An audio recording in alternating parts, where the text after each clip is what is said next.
ஓம் ஸ்ரீ சத்குரு சாய்நாதரின் திருவடிகள் போற்றி. Hi friends, இந்த நாள் உங்கள் அனைவருக்கும் ஆசீர்வாதம் மிக்க நாளாக அமைந்திட இறைவனை வேண்டி வீடியோவுக்குள் அழைக்கிறேன்.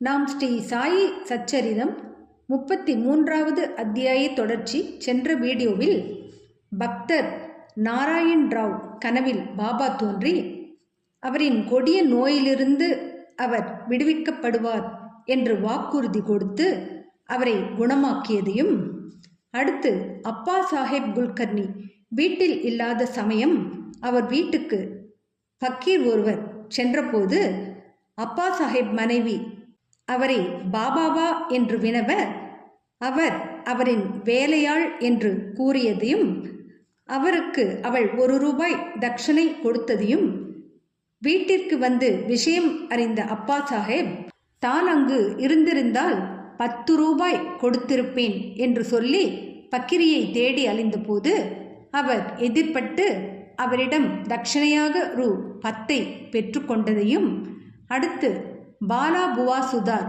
பாபாவின் படத்தை பூஜித்து வேண்டிக் கொண்டு வந்ததையும், ஷீரடிக்கு முதல் முறை நேரடியாக சென்றபோது இவரை தனக்கு 4 ஆண்டுகளாக தெரியும் என்று கூறியதன் பொருள், அவர் படத்தை வைத்து வழிபாடு செய்தாலும் அது நேரடியாக பார்ப்பதற்கு சமம் என்ற உண்மையை பக்தருக்கு புரிய வைத்து அவரை அதிசயிக்க வைத்ததையும், அடுத்து ஹரிபாவ் கர்னிக் பாபாவை சந்தித்துவிட்டு படிகளில் இறங்கும்போது மேலும் 1 ரூபாய் தட்சணை பாபாவிற்கு கொடுக்க எண்ணியதை காலாராமரின் கோவிலில் உள்ள நரசிங்க மகாராஜ் என்ற ஞானியர் மூலம் அவர் தட்சிணையை பெற்றுக்கொண்டதையும், இதன் மூலம் ஞானிகள் அனைவரும் ஒன்றே என்றும் அவர்கள் அனைவரும் எங்கனம் ஒத்திசைவுடன் வாழ்கிறார்கள் என்னும் உண்மையை பக்தருக்கு மட்டும் அன்றி நம் அனைவருக்குமே பாபா உணர்த்தியதைக் கண்டு வியந்து நின்றோம்.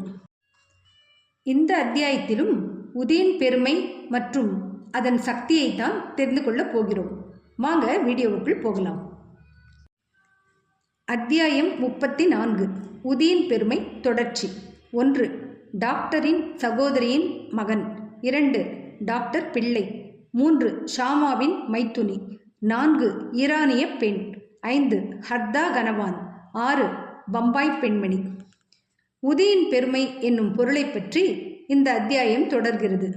உதியை இட்டுக்கொள்வதால் மிகுந்த பலனளித்த விஷயங்களை பற்றி கூறுகிறது. டாக்டரின் சகோதரியின் மகன். மாலேகாவனில் நாசிக் ஜில்லா ஒரு டாக்டர் இருந்தார். படித்து பட்டம் பெற்றவர். அவரின் சகோதரியின் மகன் குணமாக்க இயலாத எலும்புரிக்கு நோய்க்கட்டியால் டியூபர்குலர் போன் ஆப்சஸ் துன்பப்பட்டான். டாக்டர் தாமும் அவரின் சகோதரர்களும் மற்றும் மருத்துவ நிபுணர்களும் எல்லாவிதமான சிகிச்சைகளையும் அறுவை சிகிச்சையும் கூட முயன்று பார்த்தனர். குணம் என்பதே இல்லை. அச்சிறுவனின் துன்பத்துக்கும் ஒரு முடிவில்லை. நண்பர்களும் உறவினர்களும் அந்த சிறுவனின் பெற்றோர்களிடம் தெய்வீக உதவியை கோரும்படியும், குணமாக்க இயலாத வியாதிகளையெல்லாம் தமது வெறும் கடைக்கண் பார்வையினால் மட்டுமே குணமாக்கிவிடும் சாய்பாபாவிடம் முயற்சிக்கும்படியும் அறிவுறுத்தினர். எனவே பெற்றோர்கள் ஷீரடிக்கு வந்தனர். பாபாவின் முன்னர் வைத்து பணிவுடனும் மரியாதையுடனும் வேண்டினர். தங்கள் பையனை காக்கும்படி மன்றாடி பிரார்த்தித்தனர். கருணையுள்ள பாபா அவர்களுக்கு ஆறுதல் அளித்து, இம்மசூதியை அடைக்கலம் புகுவோர் இந்த பிறப்பிலும் காலத்தின் முடிவு வரையிலும் எதை குறித்தும் கஷ்டமே படமாட்டார்கள். இப்போது கவலையற்று இருங்கள். உதியை நோய்க்கட்டியின் மீது தடவுங்கள். 1 வாரத்திற்குள் அவன் குணமடைவான். கடவுளை நம்பு. இது மசூதி அல்ல, துவாரகா மாயி. இவ்விடத்தில் காலடி வைப்பவரின் துரிதமாக உடல் நலத்தையும் மகிழ்ச்சியையும் பெறுவான். அவனுடைய தொல்லைகள் எல்லாம் ஒரு முடிவுக்கு வந்துவிடும் என்றார். பையன் பாபாவின் முன்னர் உட்கார வைக்கப்பட்டான்.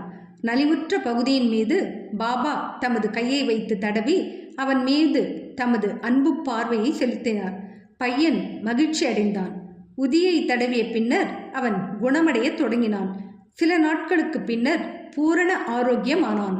பின்னர் பாபா உதியினாலும் அருட்பார்வையினாலும் குணப்படுத்தியதற்கு பாபாவுக்கு நன்றி செலுத்திவிட்டு பெற்றோர் ஷீரடியை விட்டு புறப்பட்டனர்.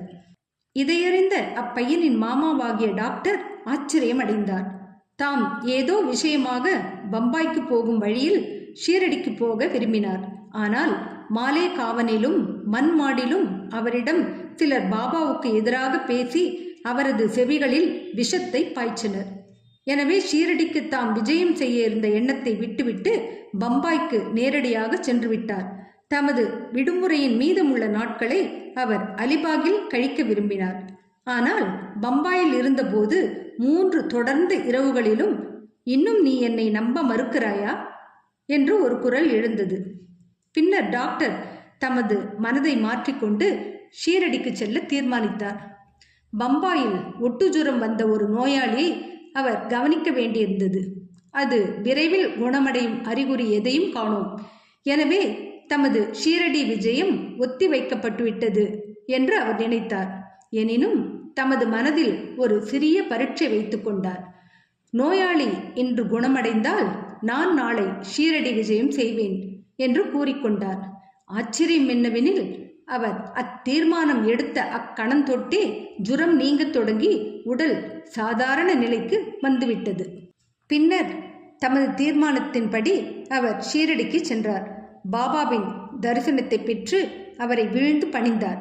அவர் தமக்கு அடியவராகும் வண்ணம் பாபா அவருக்கு அத்தகைய அனுபவங்களை அளித்தார். அவர் அங்கு 4 நாட்கள் தங்கியிருந்தார். பாபாவின் உதி ஆசீர்வாதங்களுடன் வீட்டுக்கு திரும்பினார். 15 நாட்களுக்குள் பீஜப்பூருக்கு உத்தியோக உயர்வில் மாற்றப்பட்டார்.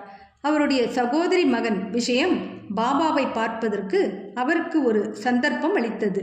இந்த விஷயம் ஞானியின் பாத கமலங்களின் மீது அசைக்க இயலாத பக்தியை அவரிடம் தோற்றுவிப்பதற்கு காரணமாய் இருந்தது. டாக்டர் பிள்ளை என்பவர் பாபாவின் மிக நெருங்கிய பக்தர். பாபா அவரை மிகவும் விரும்பினார். எப்போதும் அவரை பாவ், சகோதரன் என்று அழைத்தார். பாபா அவருடன் அடிக்கடி பேசினார். எல்லா விஷயங்களிலும் அவரை கலந்தாலோசித்தார். அவர் எப்போதும் தமது அருகில் இருக்கவும் விரும்பினார். இந்த பிள்ளை ஒருமுறை நரம்பு சிலந்தி நோய் வந்து மிகவும் அவதியுற்றார். அவர் காக்கா சாஹேப் தீக்ஷித்திடம், இந்த வலி உயிர் வதையாகவும் தாங்க முடியாததாகவும் இருக்கிறது, அதைவிட சாவையே விரும்புகிறேன். முன் ஊழ்வினையால் இவ்வலி நேர்ந்தது என்பது எனக்கு தெரியும். ஆனால் பாபாவிடம் சென்று வலியை நிறுத்தும்படியும் எனது முன் ஊழ்வினையை வரப்போகும் 10 பிறப்புகளுக்கும் மாற்றும்படியும் கூறுங்கள் என்றார். தீக்ஷித் பாபாவிடம் சென்று அவரின் வேண்டுகோளை தெரிவித்தார். பாபா அவரது வேண்டுகோளை கேட்டு மனமிறங்கி தீக்ஷித்திடம் பயப்படாதிருக்கும்படி அவரிடம் கூறுங்கள். ஏன் அவர் 10 ஜென்மங்கள் கஷ்டப்பட வேண்டும்? 10 நாட்களில் அவர் தொல்லைகளையும் முன்னைய ஊழ்வினைகளையும் உழைத்து நிறைவேற்ற முடியும். அவருக்கு இகபர நலன்களை அளிக்க நான் இவ்விடத்தில் இருக்கும்போது அவர் ஏன் சாவதற்கு வேண்டிக் கொள்ள வேண்டும்? யார் முதுகிலாவது அவரை இவ்விடம் கொண்டு வாருங்கள். நாம் வேலை செய்து அவர் தம் தொல்லைகளை அடியோடு களைந்து விடலாம் என்றார். டாக்டர் அந்நிலையில் கொண்டு வரப்பட்டார். பாபாவின் வலப்புறத்தில் ஃபக்கீர் பாபா எப்போதும் அமரும் இடத்தில் அமரச் செய்விக்கப்பட்டார். பாபா தமது திண்டையை அவருக்கு அளித்து, இங்கேயே அமைதியாக படுத்து ஆசுவாசப்படுத்திக்கொள். உண்மையான சிகிச்சை யாதெனில் முன் வினைகளின் பலனை அனுபவித்து தீர்ப்பதேயாம். நமது கர்மங்களின் விளைவே இன்ப துன்பங்கள். எனவே உனக்கு நேரிடும் அனைத்தையும் பொறுத்துக்கொள். அல்லாவே தீர்ப்பவர், காப்பவர். அவரையே எப்போதும் நினை. அவர் உன்னை கவனித்துக் கொள்வார். உனது உடலால், உள்ளத்தால், செல்வத்தால், வாக்கால் அவரை சரணடை, அதாவது முழுவதுமாக. பின்னர் அவர் என்ன செய்கிறார் என்பதை கவனி என்றார். நானா சாஹேப் ஒரு பேண்டேஜ் போட்டிருப்பதாகவும் ஆயினும் அவர் எவ்வித நிவாரணத்தையும் உணரவில்லை என்றும் டாக்டர் பிள்ளை பதில் கூறினார். நானா ஒரு மடையன் என்றார் பாபா. பேண்டேஜை எடுத்துவிடு, இல்லாவிடில் செத்து விடுவாய். இப்போது ஒரு காக்கை வந்து உன்னை கொத்தும், அதன் பின் நீ குணமடைவாய் என்றார். இவ்வுரையாடல் நிகழ்ந்து கொண்டிருக்கும் போது எப்போதும் விளக்குகளை ஒழுங்குபடுத்தி மசூதியை சுத்தப்படுத்தும் அப்துல் என்பவர் வந்தார். அவர் தனது சீர் செய்யும் வேலையை கவனித்துக் கொண்டிருக்கையில் தற்செயலாக அவரது பாதம் டாக்டர் பிள்ளையின் நீட்டப்பட்ட கால்களின் மீது பட்டுவிட்டது. அதாவது மிதித்து விட்டார். கால் ஏற்கனவே வீங்கியிருந்தது. அப்துலின் கால் வேறு மிதித்து விட்டதால் 7 சிலந்தி புழுக்களும் கினியா பாம்ஸ் வெளியே தள்ளப்பட்டன. வலி தாங்க முடியாமல் டாக்டர் பிள்ளை பெரும் கூச்சலில் அலறினார். சில சமயத்தில் அவர் அமைதியடைந்து மாறி மாறி பாடவும் அழவும் தொடங்கினார். பாபா அப்போது, பார், நமது சகோதரன் இப்போது சௌக்கியமாக பாடிக்கொண்டிருக்கிறார் என்றார். அப்போது பிள்ளை, காக்கா எப்போது வரும், கொத்தும் என்று கேட்டார். பாபா, காக்கையை நீ காணவில்லையா? அவன் மீண்டும் வரமாட்டான். அப்துல் தான் காக்கை என்றார். இப்போது வாதாவுக்கு போய் ஓய்வெடுத்துக்கொள், விரைவில் நீ குணமடைவாய் என்றார். உதியை தடவியும் அதை தண்ணீருடன் உட்கொண்டும் வேறு எவ்வித சிகிச்சையும் மருந்தும் இல்லாமலேயே பாபா முன்னரே கூறியபடி 10 நாட்களில் வியாதி பூரண குணமாக்கப்பட்டது. ஷாமாவின் மைத்துனி. ஷாமாவின் தம்பியான பாபாஜி சாவ்லிவிஹீர் கிராமத்துக்கு அருகில் தங்கியிருந்தார். ஒருமுறை அவர் மனைவி கட்டிகளுள்ள பிளேக் வியாதியால் தாக்கப்பட்டாள். அவளுக்கு அதிகமான ஜுரமும் அடிவயிற்றில் 2 கட்டிகளும் ஏற்பட்டன. பாபாஜி ஷீரடிக்கு ஷாமாவிடம் ஓடி வந்து உதவி செய்யும்படி கூறினார். ஷாமா பீதி அடைந்தார். ஆனால் தமது வழக்கப்படி பாபாவிடம் சென்று அவர் திருமுன் வீழ்ந்து பணிந்து அவருடைய உதவியை கோரி வியாதியை குணமாக்கும்படி கேட்டுக்கொண்டார். தன் தம்பியின் வீட்டிற்கு போகவும் அவருடைய உத்தரவு வேண்டி நின்றார். பாபா, அங்கே இந்த பின்னரவு நேரத்தில் செல்ல வேண்டாம். அவளுக்கு உதியை அனுப்புக. ஜுரத்தை பற்றியும் கட்டியை பற்றியும் ஏன் கவலைப்பட வேண்டும்? கடவுளே நமக்கு தந்தையும் எஜமானரும் ஆவார். எளிதில் அவள் குணமடைவாள். இப்போது போகாதே, நாளை காலையில் போய் உடனே திரும்பிவிடு என்றார். பாபாவின் உதியில் ஷாமாவுக்கு பூரண நம்பிக்கை உண்டு. அது பாபாஜியிடம் அனுப்பப்பட்டது. கட்டிகளின் மீது அது தடவப்பட்டது. சிறிது தண்ணீரில் கரைக்கப்பட்டு குடிக்க கொடுக்கப்பட்டது. அதை உட்கொண்டதுதான் தாமதம். பெரும் அளவில் வேர்த்து கொட்டி ஜுரம் விட்டது. நோயாளிக்கு நல்ல தூக்கம் கிடைத்தது. அடுத்த நாள் காலை பாபாஜி தமது மனைவியின் உடல்நிலை தேறிவிட்டதையும் ஜுரம் கட்டிகள் நீங்கி புது வலுவூட்ட பெற்றதையும் கண்டு அதிசயப்பட்டார். ஷாமா அவ்விடத்திற்கு அடுத்த நாள் சென்றபோது அப்பெண்மணி அடுப்பருகில் அமர்ந்து தேநீர் தயாரித்து கொண்டிருப்பது கண்டு ஆச்சரியப்பட்டார். தம்பியை கேட்டதும் பாபாவின் உதி அவளை முழுவதுமாக ஒரே இரவில் குணமாக்கிவிட்டது என்று கூறினார். காலையில் சென்று உடனே திரும்பு என்னும் பாபாவின் மொழிகளிலுள்ள குறிப்பு நுட்பத்தை அப்போது ஷாமா புரிந்து கொண்டார். தேநீர் உட்கொண்டதும் ஷாமா திரும்பினார். பாபாவை வணங்கிய பின், தேவா, தங்களது திருவிளையாடல் தான் என்ன? தாங்கள் முதலில் புயலை எழுப்பி எங்களை நிலைகுலைய செய்கிறீர்கள், பின்னர் அதை அமைதிப்படுத்தி ஆசுவாசப்படுத்துகிறீர்கள் என்றார். பாபா, நடவடிக்கைகளின்படி விளங்கா புதிர்நிலையாக உள்ளது. நான் எதையும் செய்யவில்லையாயினும் ஊழ்வினையின் காரணமாக நிகழும் செயல்களுக்கெல்லாம் அவர்கள் என்னை பொறுப்பாளியாக்குகிறார்கள். நான் அவர்களின் சாட்சி மாத்திரமே. கடவுள் ஒருவரே ஒரே செயலாளர், அகத்தூண்டுவிப்பாளர். மேலும் அவர் மிகவும் கருணையுள்ளவர். நான் கடவுளோ பரமாத்மாவோ அல்ல. அவரின் பணிவுள்ள ஒரு வேலைக்காரனும் அவரை அடிக்கடி நினைவில் இருத்திக் கொள்பவனும் மட்டுமே. எவனொருவன் தனது அகங்காரத்தை ஒதுக்கி தள்ளி அவருக்கு நன்றி செலுத்தி அவரை முழுமையாக நம்புகிறானோ அவனது பந்தங்கள் அறுபட்டு போகின்றன. அவன் முக்தி அடைகிறான் என்றார். ஈரானியரின் பெண். ஒரு ஈரானிய கனவானுடைய அனுபவத்தை இப்போது படியுங்கள். அவரது சிறு மகளுக்கு ஒவ்வொரு மணிக்கும் வலிப்பு வந்தது. அப்போது அவள் பேசும் சக்தியை இழந்தாள். அங்கங்கள் குறுகி உணர்வின்றி கீழே சாய்ந்தாள். எந்த சிகிச்சையும் அவளுக்கு எவ்வித குணத்தையும் அளிக்கவில்லை. பாபாவின் உதியை சில நண்பர்கள் அவளது தந்தைக்கு சிபாரிசு செய்து அதை பம்பாயில் விலே பார்லேயில் உள்ள காக்கா சாஹேப் தீக்ஷித்திடம் இருந்து பெறும்படி கூறினார்கள். பின்னர் ஈரானிய கனவான் உதியை பெற்று தினந்தோறும் அதை நீரில் கலந்து தன் மகளுக்கு கொடுத்தார். ஆரம்பத்தில் மணிக்கு ஒருமுறை வந்து கொண்டிருந்த வலிப்பு 7 மணிக்கு ஒருமுறை வரத் தொடங்கியது. அதற்கு சில தினங்களுக்கு பின் அவள் முழுமையும் குணமடைந்தாள். ஹர்தா கனவான்.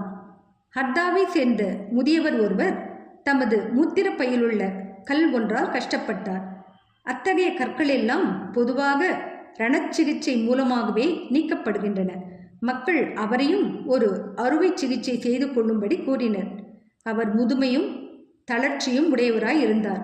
அவருக்கு மனோதிடமும் தேவையாயிருந்தது. அறுவை சிகிச்சைக்கு தன்னை உட்படுத்திக் கொள்வதை அவரால் நினைக்க இயலவில்லை. அவரது கஷ்டம் மற்றொரு வகையில் தீர இருந்தது. அந்த நகரத்தின் இனாம்தார் அந்நேரத்தில் அவ்விடத்துக்கு வரும்படியாக நிகழ்ந்தது. அவர் பாபாவின் அடியவர்களில் ஒருவர். எப்போதும் தம்மிடம் உதி கையிருப்பை வைத்திருந்தார்.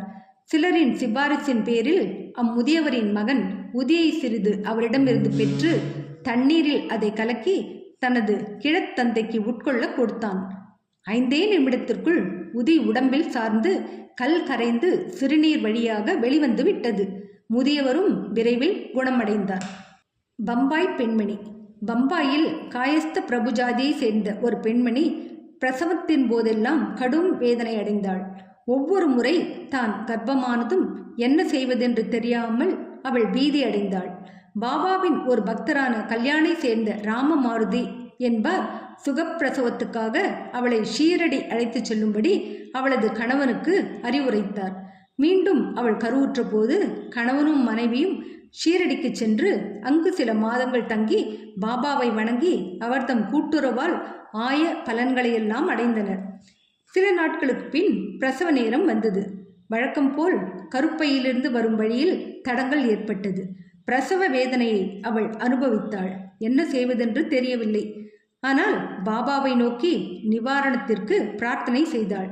இத்தருணத்தில் பக்கத்தில் குடியிருந்த ஒரு பெண்மணி வந்து சேர்ந்தாள்.